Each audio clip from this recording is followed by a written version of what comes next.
Hello, I'm doctor Manasa, fertility consultant. ఇప్పుడు నేను discuss చేయబోయే టాపిక్ ఫైబ్రాయిడ్స్ ఇన్ యూట్రస్. ఈ ఫైబ్రాయిడ్స్ అంటే ఏంటి, ఈ ఫైబ్రాయిడ్స్ వల్ల సంతానలేమి సమస్యలు ఏమన్నా కలుగుతాయా, వీటిని ఎట్లా ట్రీట్ చేస్తారు అనే విషయాల గురించి ఇప్పుడు తెలుసుకుందాం.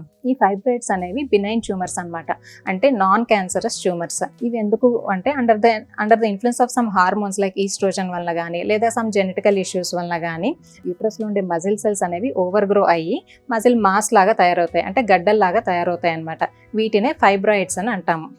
ఈ టోటల్ జనరల్ పాపులేషన్లో ప్రతి 5 ఆడవాళ్ళలో ఒకరికి ఈ ఫైబ్రాయిడ్స్ అనేవి డయాగ్నోస్ అవుతున్నాయి. ఈ fibroids based on the location బట్టి కొన్ని టైప్స్ కింద డివైడ్ చేశారు.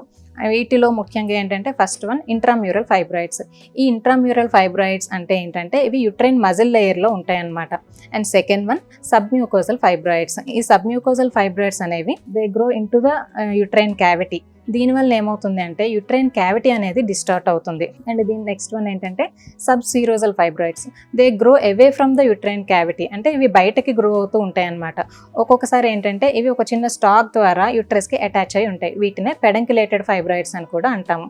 And next one cervical fibroids. ఈ సర్వైకల్ ఫైబ్రాయిడ్స్ అనేవి సర్వైకల్ రీజన్లో ఉంటాయి అన్నమాట. అయితే ఈ ఫైబ్రాయిడ్స్ అనేవి ఉన్న ఇండివిజువల్స్లో, ఉమెన్లో ఎక్కువగా హెవీగా బ్లీడింగ్ అవ్వటం డ్యూరింగ్ మెన్స్ట్రుయేషన్, లేదా హెవీగా సివియర్ పెయిన్ అనేది ఉండటం, బ్యాక్ పెయిన్ అనేది ఎక్కువగా ఉండటం, క్లాట్స్గా బ్లీడింగ్ అనేది అవ్వటం, ఇలాంటి సిమ్టమ్స్ అనేవి ఎక్కువగా ఉంటాయన్నమాట. అండ్ ఈ ఫైబ్రాయిడ్స్ అనేవి పెద్దగా ఉండటం వలన బ్లాడర్ మీద ప్రెషర్ సిమ్టమ్స్ అనేవి కాజ్ చేయడం వల్ల యూరినరీ ఫ్రీక్వెన్సీ అనేది కూడా ఇంక్రీజ్ అవుతుంది. అండ్ అలానే బోవెల్స్ మీద కూడా ప్రెషర్ సిమ్టమ్స్ కాజ్ చేయడం వలన కాన్స్టిపేషన్ లాంటి ఇష్యూస్ అనేవి కూడా వస్తాయన్నమాట. అండ్ ఈ హెవీ బ్లీడింగ్ ఇష్యూస్, ఎక్కువ రోజులు బ్లీడింగ్ అవ్వటం, ఇలాంటి సిమ్టమ్స్ వలన ఎనీమియా లాంటి ఇష్యూస్ కూడా ఉంటాయి. ఈ ఫైబ్రాయిడ్స్ అనేవి ఫెర్టిలిటీ ఇష్యూస్ని కాజ్ చేస్తాయా అంటే అన్ని ఫైబ్రాయిడ్స్ వల్ల ఫెర్టిలిటీ ఇష్యూస్ ఏమీ రావండి.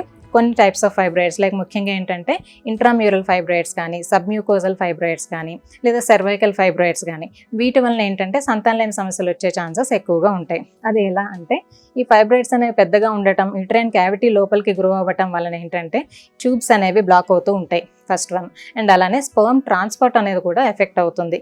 అండ్ అలానే ఈ ఫైబ్రాయిడ్స్ అనేవి ఎండోమెట్రియం క్యావిటీలోకి గ్రో అవ్వటం వలన క్యావిటీ షేప్ అనేది డిస్టార్ట్ అవుతుంది. అండ్ అలానే ఎండోమెట్రియల్ బ్లడ్ ఫ్లో అనేది కూడా ఆల్టర్ అవుతుంది. అండ్ ఎంబ్రియో ఇంప్లాంటేషన్ అనేది కూడా ఎఫెక్ట్ చేస్తుంది.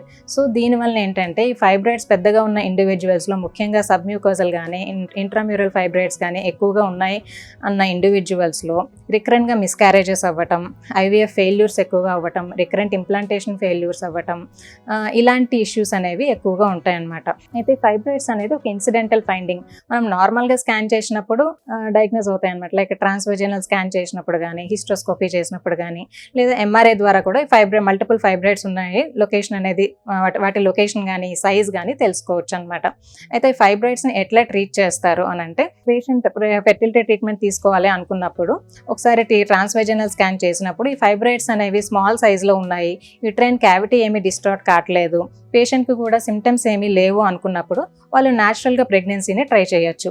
అదే ఇప్పుడు ఒకవేళ ఫైబ్రాయిడ్స్ అనేవి పెద్ద సైజులో ఉన్నాయి, అంటే 5 సెంటీమీటర్ సైజులో ఉన్నాయి, బ్లీడింగ్ అనేది ఎక్కువగా అవుతుంది, యూట్రైన్ క్యావిటీ అనేది డిస్టార్షన్ ఉంది అన్న కండిషన్స్లో ఏంటంటే సర్జరీ అనేది అడ్వైస్ చేస్తాం. ఫైబ్రాయిడ్స్ యూజువల్గా లెస్ దాన్ 5 సెంటీమీటర్స్ ఉంటే హిస్ట్రోస్కోపీ పద్ధతి ద్వారా రిమూవ్ చేయొచ్చు. అదే ఫైబ్రాయిడ్స్ మోర్ దాన్ 5 సెంటీమీటర్స్ ఉంది, ఎండోమెట్రియల్ క్యావిటీ మొత్తం డిస్టార్ట్ అయిపోయింది అన్న కండిషన్స్లో, మల్టిపుల్ ఫైబ్రాయిడ్స్ ఉన్నాయి అన్న కండిషన్స్లో మనం ఓపెన్ ఆర్ లాప్రోస్కోపిక్ మయోమెక్టమీ అనేది చేస్తామన్నమాట. ఇలా ఫైబ్రాయిడ్స్ రిమూవ్ చేసిన తర్వాత ఏదర్ న్యాచురల్గా కన్సీవ్ అయినా కానీ లేదా ఐవీఎఫ్ పద్ధతి ప్లాన్ చేసినా కానీ సక్సెస్ రేట్స్ అనేవి బెటర్గా ఉంటాయి. ఇది ఫైబ్రాయిడ్స్ ఇన్ యూట్రస్ గురించి. Thank you.